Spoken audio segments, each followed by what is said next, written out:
의뢰인의 행복만 생각합니다. 법률 문제로 고민에 빠지신 분들에게 정확한 정보를 제공하여 현명한 선택을 하도록 도와드리는 소송 가이드입니다. 요즘은 건설도 분야별로 세분화해서 진행되는 경우가 많습니다. 상대적으로 규모가 작은 단독주택을 건설하더라도 한 회사가 전부 건설하는 것이 아니라 터팍이나 인테리어 등은 다른 회사에 도급을 주기도 합니다. 아파트나 학교, 발전소 등 규모가 큰 건축인 때에는 도급의 도급이 줄줄이 이어지는 경우가 허다합니다. 그만큼 건설 규모가 크다는 것은 건축에 드는 비용도 크다는 것입니다. 그리고 많은 사람과 많은 돈이 오가는 이러한 건설의 경우 사고가 발생하는 일이 많습니다. 시공사가 갑자기 부도가 나는 경우도 있고 중간 사업자가 자금 여력이 나빠질 때도 있습니다. 그러면 그들과 도급 계약을 맺어 공사를 진행한 하도급인들이 공사대금을 못 받는 경우가 생길 수 있습니다. 이런 경우 공사대금을 받는 방법에는 어떤 것이 있을지 알아보도록 하겠습니다. 우선 A에서 B, B에서 C로 이어지는 하도급 계약에서 수급인 B회사가 대급을 지급하지 못할 경우는 어떨까요? 이 경우 C회사는 A회사로부터 제조 수리 시공 또는 용역 수행을 한 부분에 상당하는 하도급 대금을 직접 지급받을 수 있습니다.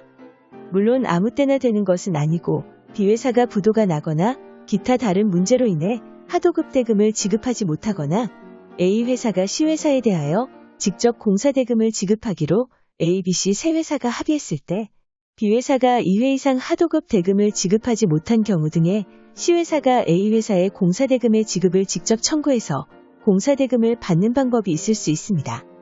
그런데 만약 B회사가 A회사에 대해 가지고 있는 공사대금에 대해 제3자가 집행보전을 신청한 경우 C회사가 A회사에 직접 청구할 수 있는 권리가 발생하지 않을 수도 있습니다. A회사에서 B회사, B회사에서 C회사로 이어지는 하도급 계약 상황의 사례를 통해 자세히 설명해 드리겠습니다. B회사가 C회사에 공사대금을 지급하지 못하자 C회사는 A회사와 공사대금을 직접 받기로 합의했습니다. 그런데 두 회사의 합의가 이뤄지기 전에 B회사의 채권자인 제3자가 B회사의 A회사에 대한 하도급 대금 채권에 대해 가압류를 설정했습니다. 법원은 가압류가 설정된 이후에야 A회사와 C회사의 직접 지급 합의가 이뤄졌으므로 제3자의 집행보전 절차가 이뤄진 금액 안에서는 C회사의 직접 청구권을 인정하지 않는다고 판단했습니다. 그리고 제3자가 집행보전을 신청한 금액은 C회사의 공사대금을 초과했기 때문에 C회사는 A회사에게 직접 청구를 하지 못하게 되었습니다. 즉, B회사에 대해서만 공사대금을 청구할 수 있게 된 것인데 이미 B회사는 다른 채권자에 의해 가압류가 될 정도로 자금 사정이 열악하기 때문에 C회사는 공사대금을 받기 어려워진 것입니다. 이런 상황이라면 C회사는 후속 조치로 B회사에 대해서도 소송을 제기하는 것이 공사대금을 받는 방법 중 하나일 것입니다. 아울러 공사대금 채권은 3년의 소멸시효가 완성되면 소멸하는 권리이기 때문에 서둘러야 합니다. 그리고 사례로 설명한 사건과 같이 제3자처럼 B회사의 다른 채권이나 재산에 대해 가압류나 집행보전을 신청하는 것이 조금이라도 공사대금을 받을 수 있는 방법이 될 수 있습니다. 이런 경우 B회사의 권리관계나 재산 현황 등을 알아내기 어려울 수 있습니다. 그리고 본인이 행사할 수 있는 권리가 어떤 것이 있을지 파악하는 건 역시 어려울 수 있습니다. 다른 사람보다 권리를 행사하는 것이 한 발 늦을 경우 손해를 볼 수 있으니 변호사 등의 조력을 고민하여 상황을 검토하는 것이 좋습니다.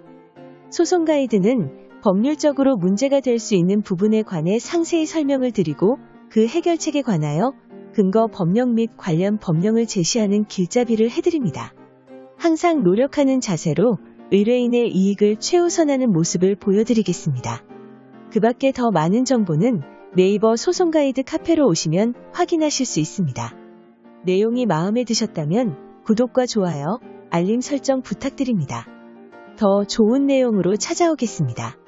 꼭 승소할게요.